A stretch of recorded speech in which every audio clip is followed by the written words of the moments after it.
como vão todos? Nós estamos aqui mais uma vez pela Repórter Nordeste TV, apresentando o programa Dois Pontos, uma iniciativa do portal repórternordeste.com.br. Nós estamos aqui mais uma vez com a escritora Ana Cláudia Laurindo, e que a gente vai abordar alguns assuntos que estão no nosso dia a dia, principalmente a respeito de política, de sociedade, de cidadania, enfim. E a gente começa já com uma denúncia gravíssima que essa semana foi veiculada em alguns veículos de comunicação e se refere à empresa brasileira de comunicação, que é uma empresa, que é uma estatal mantida pelo governo federal, hoje administrado pelo presidente Jair Bolsonaro. Segundo essas entidades indígenas, a EBC, que é a empresa brasileira de comunicação que é dita entre os veículos de comunicação, a Agência Brasil, ela vem passando pano no genocídio indígena que é registrado na pandemia. As matérias com enfoques indígenas veiculadas pela Empresa Brasil de Comunicação, EBC, deixam de denunciar violações dos direitos humanos e não garantem um contraditório aos índios, dizem essas entidades que assinaram um manifesto esta semana. A posição se refere a material produzido pela empresa pública na pandemia e os efeitos dela nos povos indígenas. Privilegiam, por exemplo, a divulgação de informações como a contagem oficial de casos confirmados e suspeitos e de óbitos de indígenas que não traduzem a realidade. A prova de tal discrepância é o fato de que lideranças, assim como as quilombolas, decidiram realizar seus próprios levantamentos independentes dos elaborados pelo governo. Cientista social Ana Cláudia Laurindo, esse comportamento não é exatamente uma novidade, uma surpresa em relação à própria metodologia que o governo Jair Bolsonaro vem realizando durante essa pandemia. A gente lembra que dois ministros da Saúde foram demitidos dos seus cargos exatamente por causa dos incômodos que existiam quanto aos números da pandemia e também, claro, a resistência na adoção. Eles não queriam assinar essa adoção da hidroxicloroquina, um remédio que é amplamente passado pelo doutor, pela Universidade do WhatsApp, Jair Bolsonaro. Ana Cláudia, comente, por favor, essa situação. Olá, Odilon.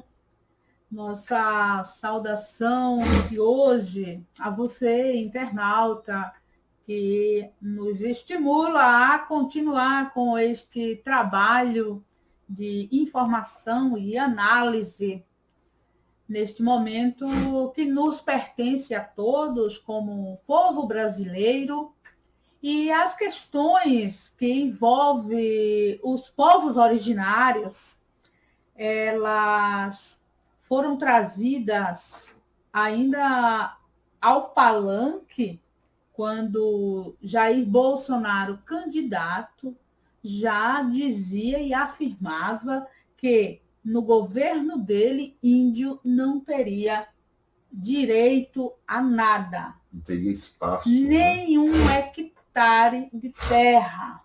Índio não teria reconhecimento da sua identidade de povo original dessa terra e transformaria tudo aquilo que lhe fosse possível em balcão de negócio, favorecendo ao agronegócio, que logo se interessou de maneira intensa pela eleição de Jair Bolsonaro.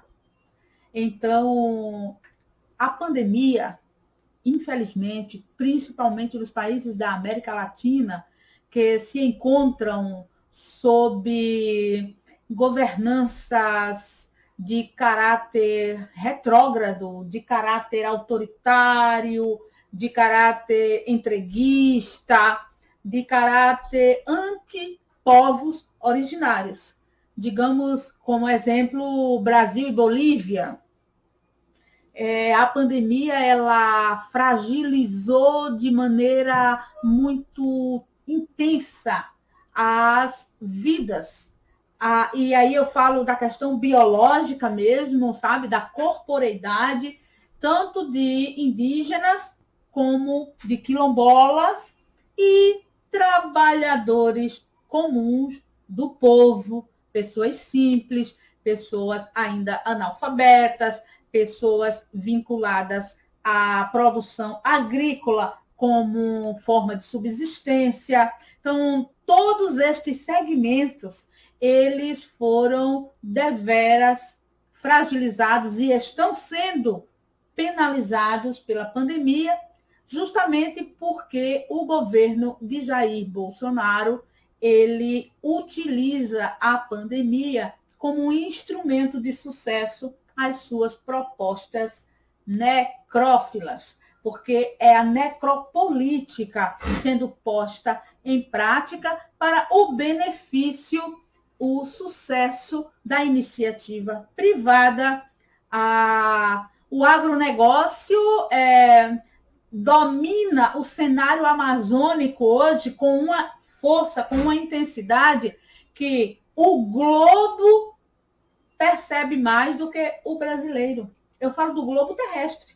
Eu falo dos outros países do mundo.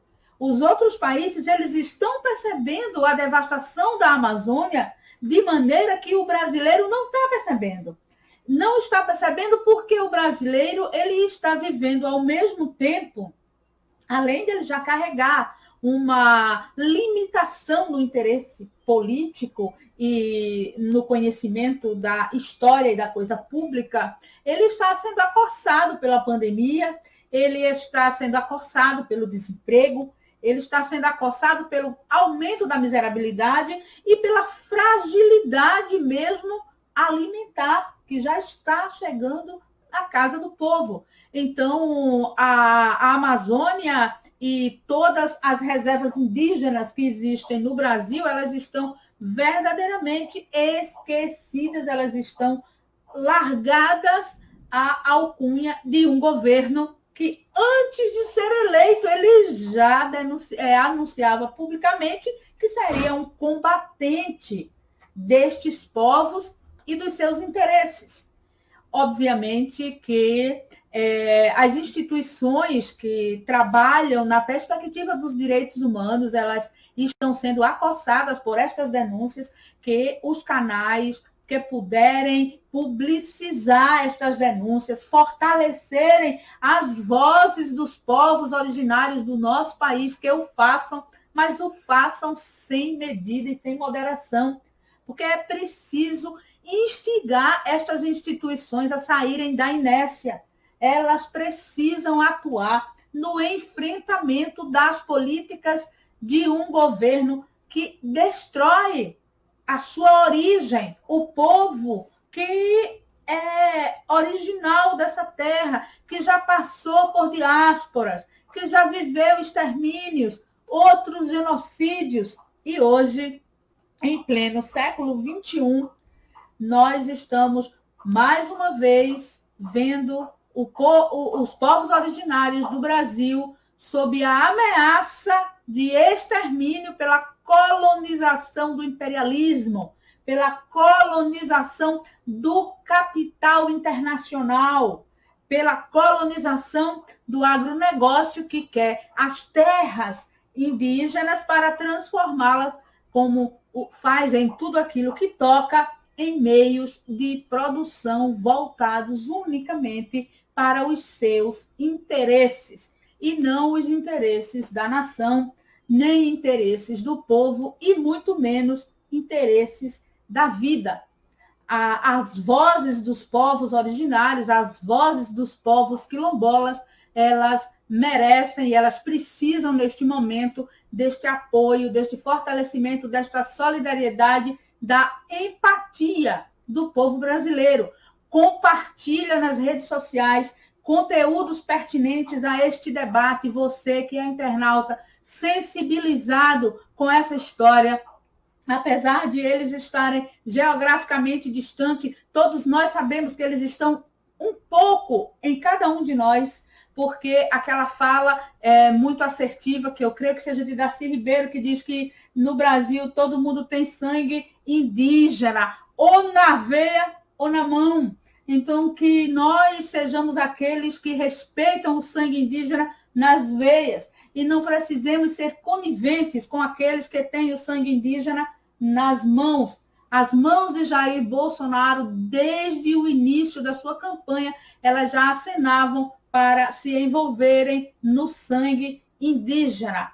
A pandemia facilita a este projeto, mas nós não temos que aceitar que um governante eleito por um sistema democrático para a representação dos interesses do povo, ele tenha a audácia de manter-se no cargo usando o poder, a autoridade, o dinheiro público para fazer acontecer o desmame e a morte sobre os povos originários, como se fosse uma coisa normal, uma coisa natural. É preciso que a sociedade brasileira, todos os dias e de maneira incansável, resista a essas ações, pois os indígenas, eles não são somente partes da história do Brasil, eles são o Brasil. Assim como os quilombolas, eles, apesar de terem também vivido uma história de diáspora, com todo o transporte negreiro e os horrores do escravagismo nessa terra, eles se tornaram partes deste país. E nós também temos vinculações, seja no DNA, na história, na cultura, nos desafios de sobrevivência. Nós somos um povo mestiço, miscigenado, mas um povo que precisa salvar a consciência de coletividade, de comunidade e de irmandade. O povo brasileiro não existe sem o povo indígena e sem o povo negro, e ainda existem outros que têm menores expressões, como, por exemplo, o povo cigano. Eu não tenho encontrado informações sobre o povo cigano nesta pandemia. Como estará vivendo esse povo que carrega um estigma sobre si de invisibilidade, um estigma de criminalização, um estigma de silenciamento? Onde está o povo cigano do Brasil? Como é que o povo cigano do Brasil está vivendo nesta pandemia? Eu acho, inclusive, que é um desafio e uma boa provocação. Exato. Para que também nós procuremos conhecer um pouco mais sobre a realidade do povo cigano neste momento, que é um momento muito delicado. Ou seja falando do brasileiro mestiço, que somos nós, do brasileiro indígena, do brasileiro povo negro, cigano, povo que tem envolvimentos com as histórias dos asiáticos que chegaram aqui, uma coisa é certa: Jair Bolsonaro precisa ser contido em suas políticas de morte. Só acrescentando um dado a respeito do que a Ana Cláudia falou, a respeito do agronegócio brasileiro, a gente observa que o próprio agronegócio, ele possui dentro dos seus núcleos situações, grupos, no caso, que acabam gerando uma imagem ainda mais negativa fora do Brasil, que são os grileiros, que são os poceiros, que são os garimpeiros, que hoje são apontados pelas lideranças indígenas como pessoas que estão levando o coronavírus para as aldeias e gerando uma situação de extermínio, no caso de genocídio, como as próprias entidades denunciam. Também acrescentando essa informação que a Ana falou, a gente vê que existem referências internacionais sobre os povos indígenas, por exemplo, o fotógrafo Sebastião Salgado,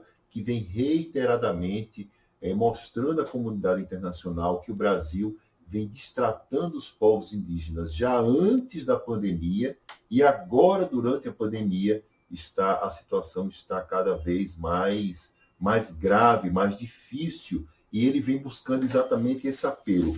Nós observamos, então, também na Europa, existe já aquela discreta movimentação do consumidor europeu para que ele boicote os produtos brasileiros, principalmente aqueles produtos que são veiculados a esse boicote, a essa situação, a essa circunstância de ser conivente, direta ou indiretamente, com o genocídio que os povos indígenas falam. E que a isso vem também sendo associado, desde o início deste governo, a destruição das florestas, os incêndios criminosos, no intuito de ocuparem aquelas terras, como também já foi apregoado pelo próprio Jair Bolsonaro, destruir as florestas para ocupar aquelas terras com o agronegócio, com a pecuária. E o mundo olha o nosso país com muito mais crítica, com muito mais posicionamento do que nós mesmos. Nós precisamos, então, acender essa chama. Continuando nesse mesmo enfoque que a gente vem falando sobre denúncias, sobre pandemia e genocídio indígena, nós temos esse novo enquadramento da Lei da Segurança Nacional.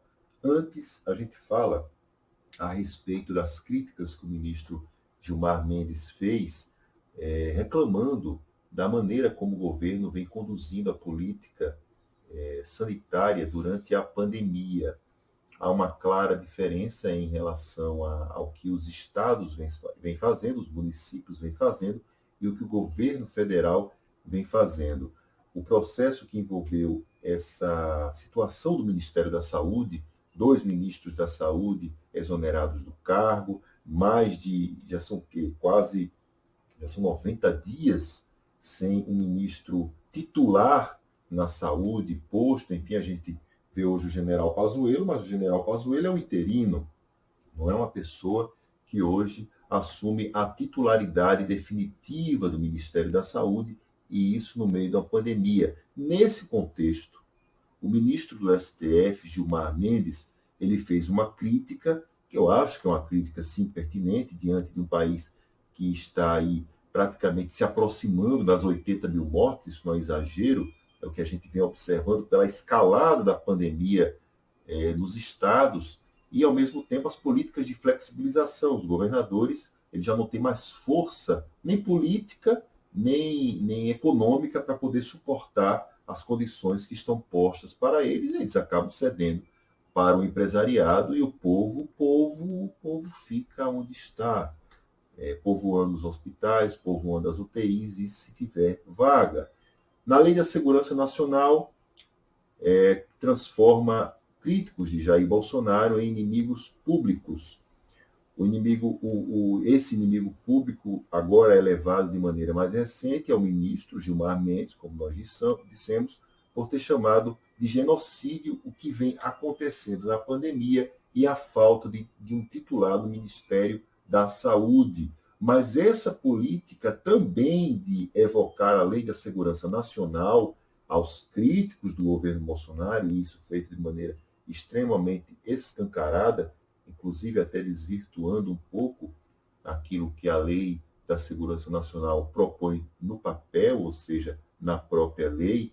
A lei hoje vem sendo usada, inclusive, contra jornalistas que publicam charges ou aqueles que publicam textos que são considerados ofensivos ao presidente da República. A Lei da Segurança Nacional é o entulho da ditadura militar, veio ser colocada já no momento em que a ditadura já agonizava, lá pelo governo Figueiredo, e ela sobrevive até hoje. A Lei da Segurança Nacional já é uma edição de outras leis que o Brasil já teve e que serviam, no fundo, para a mesma coisa: caçar os críticos dos governos. Foi assim com Getúlio Vargas, foi assim na ditadura militar, e, pelo visto, agora Jair Bolsonaro quer fazer a mesma coisa em seu governo.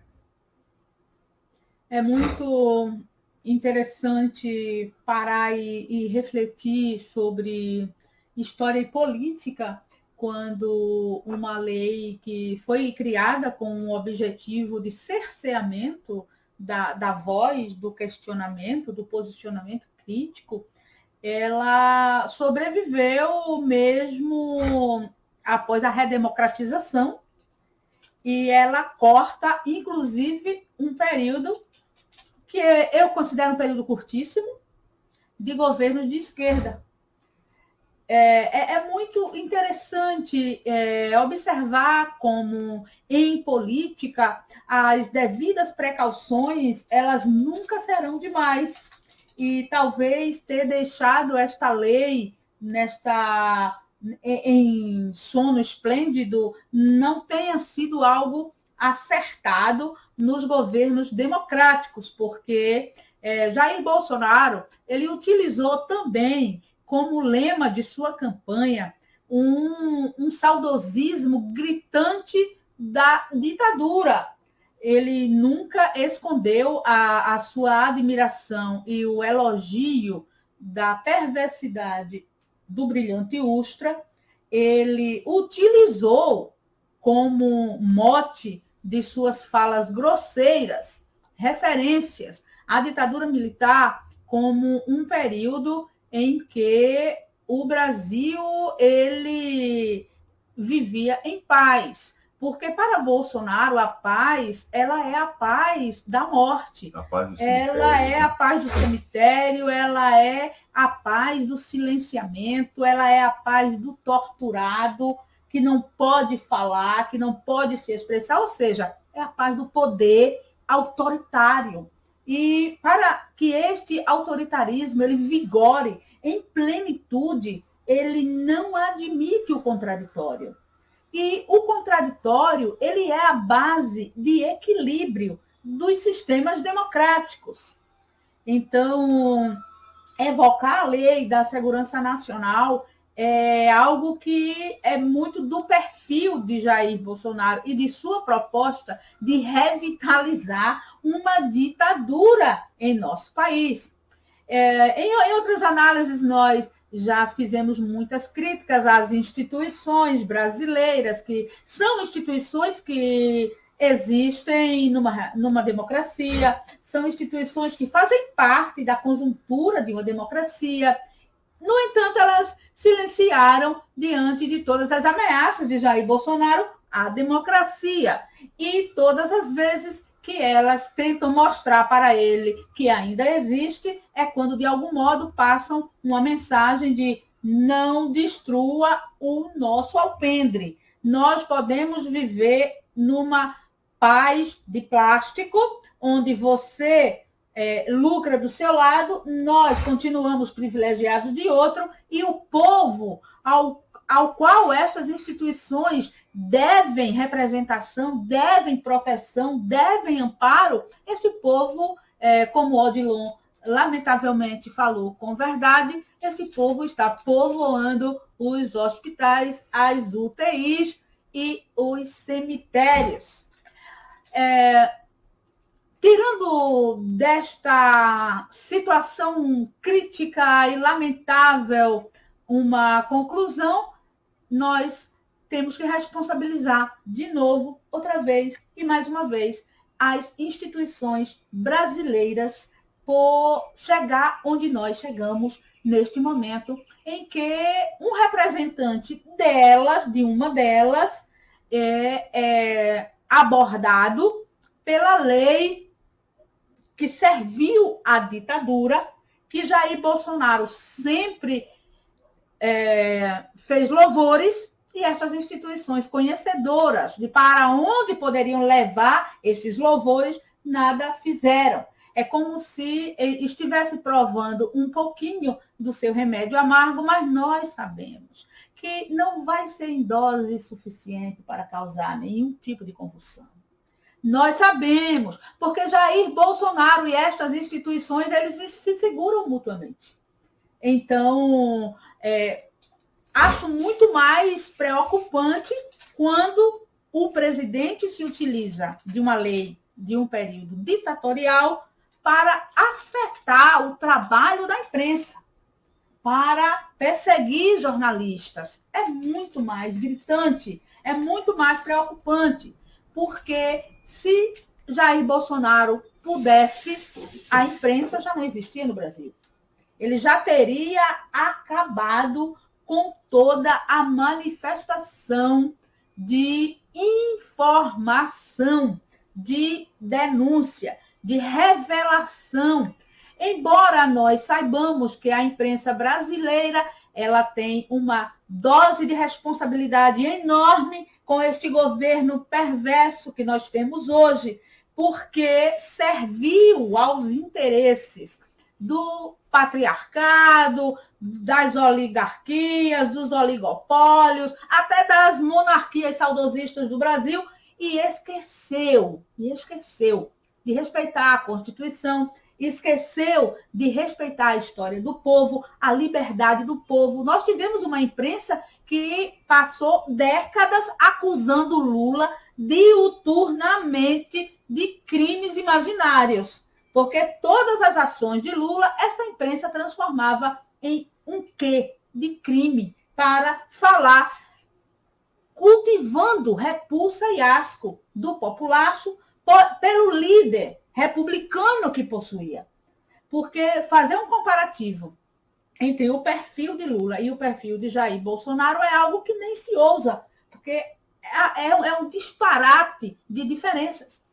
É possível criticar Lula? É possível, é necessário, porque o argumento e o questionamento e a criticidade, eles fazem parte do equilíbrio de uma sociedade democrática.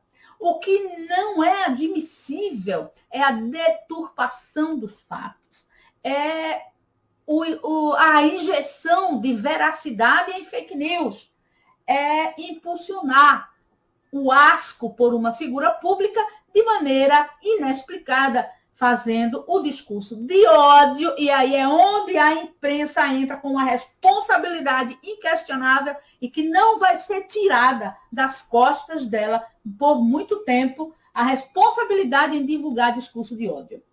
Isso, hoje, nós temos um efeito que se volta para a imprensa, a grande imprensa que fez isso, e todos os profissionais de imprensa no Brasil, desde o instante em que venha a contradizer os interesses do presidente Jair Bolsonaro e sua trupe. Nós poderíamos, inclusive, fazer abordagens sobre os indivíduos que compõem essa trupe. Mas quando nós falamos assim, Jair Bolsonaro e sua trupe, fica bem compreendido que nós temos hoje um governo composto por ministros e cargos de altos escalões, todos voltados ao mesmo projeto de saque dessa nação, de destruição desta nação. E hoje, quando a lei ela é evocada para dar uma resposta a um ministro, quando ela se volta para o profissional da imprensa ou para qualquer indivíduo que, através das redes sociais, possa manifestar uma inquietação ou um desgosto com o governo de Jair Bolsonaro, ela para como uma ameaça muito maior. E que os filhos de Bolsonaro, sempre que têm a oportunidade de se expressarem no Twitter, eles estão fazendo alusões a atos institucionais que não admitiam a livre expressão da opinião. Nós continuamos, sim, sob as ameaças e os olhares espreitadores da família Bolsonaro, da suposta dinastia Bolsonaro, onde todos se sentem presidentes e comungam do mesmo interesse de aplicar golpes e transformar este país em uma ditadura completa. Talvez a pandemia esteja adiando golpes mais certeiros com relação a esta finalidade. Pegando o gancho dessa fala da professora Ana Cláudia Laurindo, professora, cientista social, escritora, os protestos contra a democracia no Brasil deveriam ser apurados pela Polícia Federal, já que se trata de um crime federal. Lembrando que a Polícia Federal é subordinada ao presidente da República, e essa fala não é minha, é uma fala que o Bolsonaro já reiterou direta e indiretamente nas redes sociais e até já publicamente, naquele famoso episódio do Acabou Porra, também englobou uma série de elementos de aviso para as instituições. Lembrando também que, se nós tivéssemos esse tipo de apuração pela Polícia Federal de todos esses atos que pareciam ser coordenados contra a democracia, contra o Supremo Tribunal Federal, aliás, contra não, pelo fechamento do Supremo Tribunal Federal, pelo fechamento do Congresso Nacional, nós teríamos, é claro, talvez uma situação diferenciada. Eu não sou jurista, existem milhares de juristas pela internet que talvez possam ter as suas opiniões, os seus endossos e as suas teses, mas quando você faz uma manifestação pedindo o fechamento de um órgão constitucional, de um tribunal constitucional, como o Supremo Tribunal Federal, é claro que isso é crime, não é liberdade de expressão, porque são instituições que são salvaguardadas, são guardadas, aliás, pela Constituição, e nós estamos numa democracia. Pelo menos, essa democracia deve estar no papel, apesar do esforço do presidente da República de quebrar essa lógica ou mudar esse sistema. Cada vez mais o ministro Paulo Guedes, Ana Cláudia, vem revelando os detalhes, digamos assim, do seu Renda Brasil. O Renda Brasil é um novo programa do governo Bolsonaro que pretende, além de dar um nome próprio do governo em relação ao programa, para poder, talvez, tirar o nome Bolsa Família, óbvio que é muito associado ao governo do PT. Então, o governo resolveu começar a discutir, aliás, porque não criou efetivamente, o Renda Brasil. O Renda Brasil vai ser a junção de vários programas sociais, entre eles o Bolsa Família, para poder, digamos assim, dar uma nova roupagem, evitar que o Brasil possa voltar ou reingressar no mapa da fome, olhar para os 38 milhões de invisíveis, etc, etc, etc. Mas lembrando uma coisa, o ministro Paulo Guedes ele pretende construir com o Renda Brasil uma espécie de ascensão social. O que me chama a atenção no programa Renda Brasil, nessas discussões que hoje se fala, é o incômodo que o governo coloca o tempo todo das pessoas que vão estar no futuro programa. E o programa não foi nem criado. Se fala o tempo todo de sair, dessas pessoas saírem do programa, saírem, para ter emprego, para ter ascensão social, etc, etc. Só que, quando a gente observa a prática do governo, que é o outro lado, vemos as enormes diferenças que existem. Primeiro porque os apoiadores de Jair Bolsonaro, classicamente, eles odeiam o Bolsa Família. Eles têm um incômodo enorme, mesmo o programa sendo referência internacional no combate à miséria, no combate à fome, mesmo que os números mostrem que uma pequena porcentagem do PIB, uma minúscula porcentagem do PIB, quase imperceptível, ela consegue gerar um efeito social e econômico extraordinário em cidades inteiras, em municípios inteiros, e até movimentando a economia dessas cidades. Mesmo assim, os apoiadores de Bolsonaro, principalmente as pessoas da região sudeste, muitos eleitores conservadores da região sudeste, eles têm uma verdadeira ojeriza pelo Bolsa Família. E aí, quando a gente observa a prática do governo Bolsonaro, a gente constata que essa ojeriza, não é um preconceito, e sim algo provado, algo público, algo notório. Por exemplo, esse ano, o governo Bolsonaro tirou dinheiro do Bolsa Família para bancar publicidade do próprio executivo. Nós estamos tirando dinheiro, gente, em resumo, da boca do pobre para poder bancar ações federais do governo, quando o próprio governo tem dinheiro em algumas áreas, em situações da própria infraestrutura, enfim, para poder bancar essas verbas e gerar o efeito na área de comunicação que ele pretende. Não, só uma coisa, eu não sou absolutamente contrário de forma nenhuma a que verbas públicas sejam usadas para a publicidade. A publicidade, ela é necessária, o governo deve divulgar as suas ações, levar adiante as suas campanhas, conscientizar a população, etc, etc.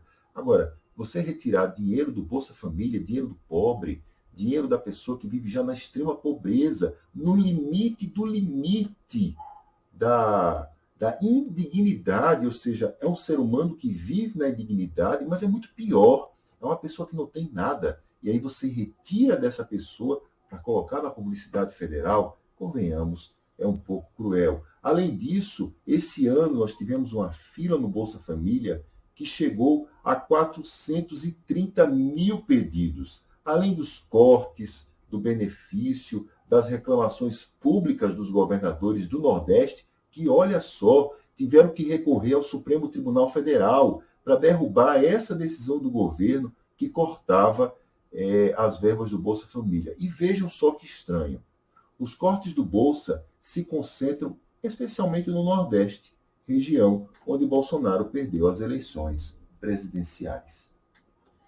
São muitos os aspectos que nós podemos buscar resgatar e analisar a partir desta questão. Eu lembro que no período da campanha eleitoral, talvez o único debate que eu tenha assistido de Jair Bolsonaro, ele anunciou que tinha um namoro com Paulo Guedes, que, caso fosse eleito, Paulo Guedes seria a peça-chave do seu governo. O posto Ipiranga, né? E aí, muitos se esmeraram em buscar o passado de Paulo Guedes, mostrar qual era o perfil de Paulo Guedes nos países onde ele já tinha passado, as contribuições que já tinham dado, e como as economias elas derrocavam com aquela perspectiva de único benefício voltado a bancos. Mas, olha, o Brasil vivia um período de fascinação e cegueira intensa. E por mais que um argumento ele fosse lógico, não existia respeito sequer em considerar, estudar, pesquisar, para entender o que aquilo significava. E a rejeição absurda da verdade resultou na eleição da fake news. Porque Paulo Guedes, ele é um indivíduo vinculado ao sistema monetário hegemônico. Não existe perspectiva social para estes sistemas. Por isso que, quando o governo de Jair Bolsonaro, representado por Paulo Guedes em sua pasta, que é importantíssima, diz que está desenhando um novo momento para assistir socialmente a camada enorme de vulneráveis do nosso país, a primeira sensação é um frio no estômago. O que há de vir de uma mente como a de Paulo Guedes, que até hoje não engole o auxílio emergencial no valor de R$600, porque para ele isso é um absurdo, deveria ser somente 200 e olhe lá. Imagina o que esta mente está arquitetando para fazer, para ocupar o papel que hoje tem o Bolsa Família. Imagino, eu fico verdadeiramente com todos os sensores ligados, porque na perspectiva do mercado, deste núcleo duro do mundo das finanças, onde a hegemonia do lucro, do comando, do domínio, da manipulação do financeiro, ela está completamente nas mãos dos bancos. E que tipo de benefício social este representante, que talvez de humano só mantenha a fisiologia, porque ideologicamente já destituiu da própria humanidade em benefício do dinheiro. A única coisa que Paulo Guedes enxerga na frente dele é isso aí, ele existe, ele é uma válvula deste sistema. deixou de ser um homem. É uma válvula. E esta válvula, ela é importantíssima no governo Bolsonaro, que o elegeu para esta função muito antes de ter sido eleito. Então, beneficiários do Bolsa Família, povo vulnerável do nosso país, que hoje se reconhece afetado, inclusive, pela pandemia, que já agravou a situação da pobreza e da miséria no nosso país. A esperança talvez seja extremamente minguada neste momento da nossa história. Renda Brasil, o que será? Algo que ainda nem foi materializado, mas já vem carregado de um discurso de que o indivíduo deve entrar e sair rapidamente dele. E qual solução? Qual vai ser a magia que vai fazer com que Paulo Guedes gere empregos quando nós estamos vivendo as consequências do desemprego? Não existe o mundo real para estes homens, porque o mundo deles é fantástico, alimentado sobre o dinheiro, e nós, povo brasileiro, estamos como espectadores desta apropriação, desde que a eleição de Jair Bolsonaro concedeu a Paulo Guedes a autonomia das decisões sobre temas tão importantes, áreas tão essenciais, porque para eles tem um sentido. E para nós, povo, e para outros povos que ainda se encontram em situação muito mais vulnerável do que a nossa, significa o pão na mesa, significa a comida no estômago, ou seja, significa a própria vida. Quiçá tenha Deus misericórdia desse povo, porque Paulo Guedes não tem, não. Olha, completando essa informação que a Ana Cláudia falou para nós, essa opinião dela, muito interessante, o Paulo Guedes, ele vem aos poucos soltando algumas informações a respeito do seu Renda Brasil.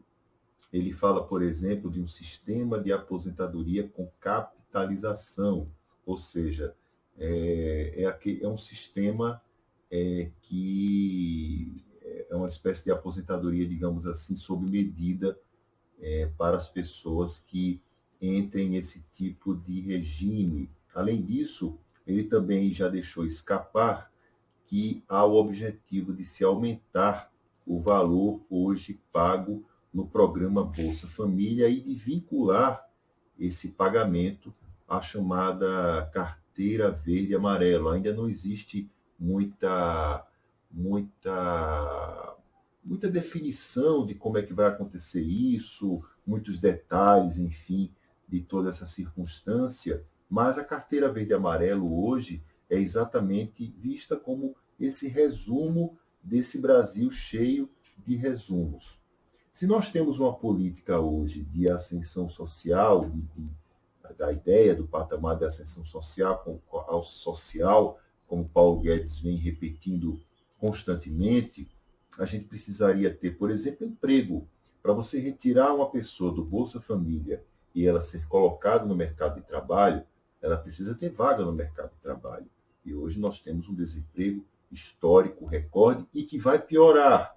Não é uma tragédia o que está sendo dito aqui, mas sim uma análise de cientistas, de pesquisadores, de pessoas da área da economia, da área de sociedade. Eles mesmos, a partir das leituras que eles fazem, das análises estatísticas que eles levam adiante, eles mesmos dizem, mostram que o Brasil ele tende a piorar, no caso, no decorrer de alguns anos, exatamente por causa dos efeitos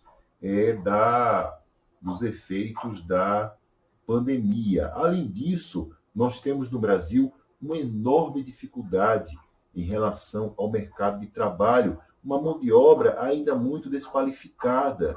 E uma mão de obra desqualificada porque as nossas escolas elas são muito ruins. Elas não oferecem uma perspectiva E nós estamos falando de escolas com uma ideia voltada exclusivamente para o mercado de trabalho.